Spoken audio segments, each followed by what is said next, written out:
Fingerprints. Hey everybody, this is Erica, the technology nerd who likes to film stuff, and just a couple of days back I did an unboxing video of the Galaxy Note 5. This is the T-Mobile variant, and just a couple of days after that I received this unlocked version and I had a chance to play with them both. What I did in my unboxing video was a comparison of the multitasking capabilities of the Galaxy S6 between the Galaxy Note 5. We've been seeing with the Galaxy S6 that it's having such horrendous issues with RAM management, and I wanted to see if the Galaxy Note 5 performed better.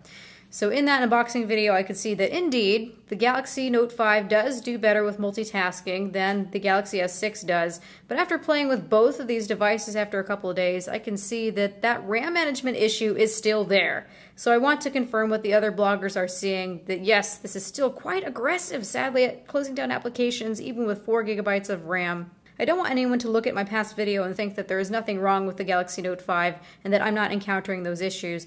So I want to just amend that. So what I am seeing is I'm able to get about 3 applications running before I start seeing applications shutting down, versus with the Galaxy Note 5 I'm getting about 6 to 7 applications running before things start shutting down. So again, a little bit better with multitasking, but still just not excusable. So what I want to do is just create an instance that emulates what my day usually looks like with multitasking. And hopefully with that you can see what this means to you. For whatever reason, Samsung is having applications shut down after several of them are started up. I'm not even going to speculate as to why that is. So what I want to do now is to have these devices running exactly the same. I don't want to have any differences between them here. Now, even though the Note 5 has issues with being aggressive in shutting down applications, it's very fast in starting up those applications again. The problem that becomes annoying is when you lose your spot inside that application. So let's just go ahead and start up Twitter. Just gonna find a spot, and Google+. Let's go ahead and find a spot. So a post of particular interest, just say this one here. If the app restarts, it's going to go right back up to the top of the list, and I'm gonna have to scroll back down to find what it was I was looking at. It's the exact same thing with Facebook. So here we have this spot. We're going to open up YouTube. I'm always using YouTube. Just say this spot here. Let's go ahead and do Gmail. And so let's just say that in the time that I've been doing all this social media stuff, I want to open up an application such as a game. So let's go ahead and open up Asphalt 8, and let's see where we're at in terms of apps reloading. See just how quick this is. So again, even though this is really aggressive at shutting down applications, at a certain point, it's very fast in starting up. That does help compensate a little bit. Start it with Twitter. Everything's still open. Google+. Oh, that already has decided to reload the page there, where you can see that the G4 is still open. See how we're doing with other spots. Facebook is still open. YouTube is still open. We've still got Gmail open. Going back to Asphalt 8. So all that is looking good. So let's go ahead and now try opening up the CM browser, for instance. I don't want to use Chrome. Chrome is crazy in terms of memory. This is now 7 applications. So now Twitter. Twitter is reloading. Google Plus is reloading. Facebook is now reloading. YouTube is reloading, and you can notice that on the G4 everything is still open and just fine and dandy. Reloading, open. And Asphalt 8. Asphalt 8 has to start over again, versus you can see that it's still operating just fine on the G4. So you can see where my frustration runs in. So all these things are still open. I wonder how far we can go with this. Let's pick Netflix. That's something else that I'm doing a lot during the day, during a break time. So here we have CM browser. That's still open. Twitter is still open. So is Google+. How's Asphalt 8? You can just see just how well it does with the RAM there. I have a feeling that one more game is probably going to shut it down. Let's just pick Badland, for example. Let's do it again. Facebook is still open. Oh, we have YouTube reloading. How about Google+? That's still open. Asphalt 8. Still open.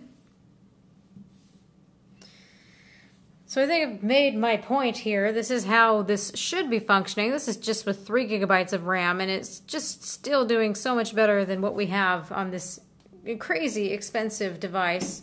I'm really sincerely hoping that Samsung fixes this. I'm sure I'm going to be seeing something from XDA developers that I can go and tweak and try to fix this. It seems that for the layman type person or someone who's not a power user, they're going to do just fine with the amount of applications that this keeps open. They may not even notice that there is a problem.